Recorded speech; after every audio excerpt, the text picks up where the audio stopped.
Space nerds, I've got something else interesting for you.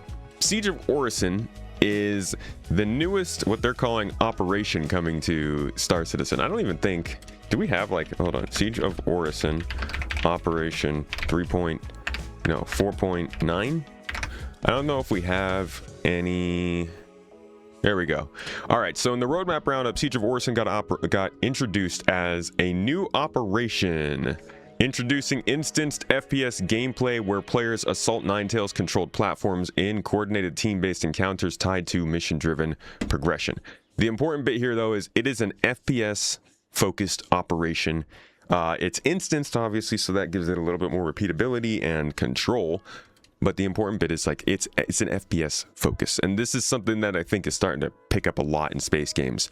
Elite Dangerous actually preempted this release with their own operations that were released. Let me see if we could find the actual page for it. So these were released last week, I believe. Like literally, it's like a week before 4.9 was supposed to come out with Siege of Orison.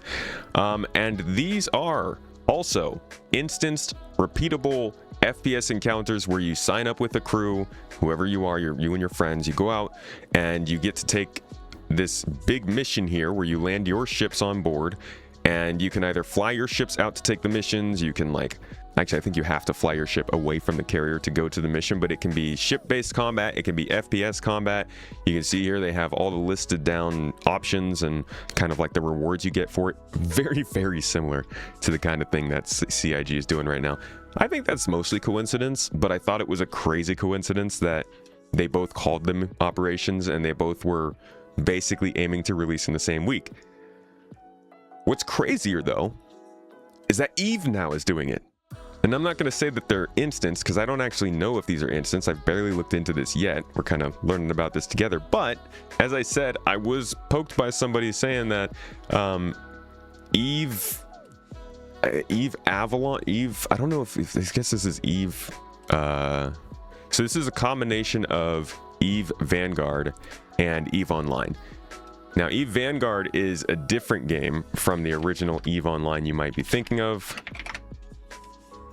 This is an actual FPS-focused extraction game. Again, not something that I know much about, so I'm not going to try and explain it all to you, but you can see it's focused a lot more on being on the ground and shooting people, pew-pew. Just something that a lot of us enjoy. Wow, this seems like kind of a callback to the Death Star. A little bit. That's no moon. So obviously there is a chance for them to start combining it with their other game, and it seems like Avalon is one of those chances. They say from the 7th to the 20th of July, Capsuleers join the fight in Operation Avalon, a time-limited world event spanning both EVE Online and EVE Vanguard. As conflicts unfold in the world beneath you, new opportunities emerge from the actions of renegade war clones in their mission to build Avalon, a haven beyond the reach of New Eden's empires. Let's watch a video of them talking about it, because they probably can explain better than I can what the heck is going on here. Next public playtest of our extraction adventure, Eve Vanguard, has begun.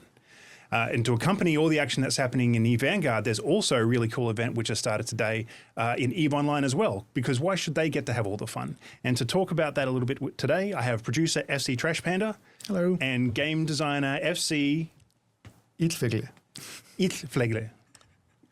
Almost. All right, we're not going to try to turn this into like an Icelandic lesson, but we do want to tell the players about what is happening on the EVE Online side of Operation Avalon, because even though players are able to like go to the EVE Vanguard Steam page, click on Request Access and start participating in that event, you can also have some fun in EVE Online. So we basically have a fully fledged, I guess players would refer to it as like a seasonal event, accompanying Operation Avalon with like sites for them to do, the reward track that they're familiar with, and all that kind of content. We've got like some new modules and some new drones and things that can be picked up as rewards too. So we just want to kind of like go through all those today just to set the table for you so you know what's waiting for you, and you can jump in game and start checking all this out right now. Yeah. All right. I wanted to get a little introduction to the team. We could see what IGN does it, because they jump straight into the action. Let's see what this is about.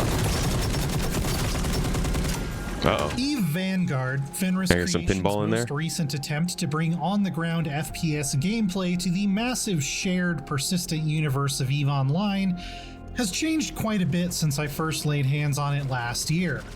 From the presentation to the basic movement and gunplay, it's becoming a lot clearer what exactly our disposable war clones will be doing on the wreckage-strewn surfaces of Eve's countless planets, and how that will translate back to Avalon, the flotilla where our consciousness exists between missions.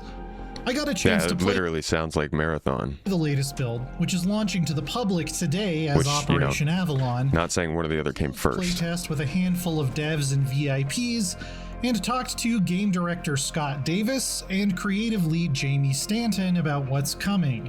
The big news? If all goes according to plan, Vanguard will be connecting up to EVE Online, the spaceship MMO, 24/7 by the end of this year. Oh. We're actually going to see a lot of collaboration and infighting happening between EVE Online and Vanguard, as we'll be seeing maybe corporations in EVE Online creating Vanguard wings. Recruitment drives. Yeah, recruitment drives. That's just over the I galactic see. horizon. Interesting. So this sounds less like a full connection of the two games and more like two segments that you can jump between. We'll have to see, though.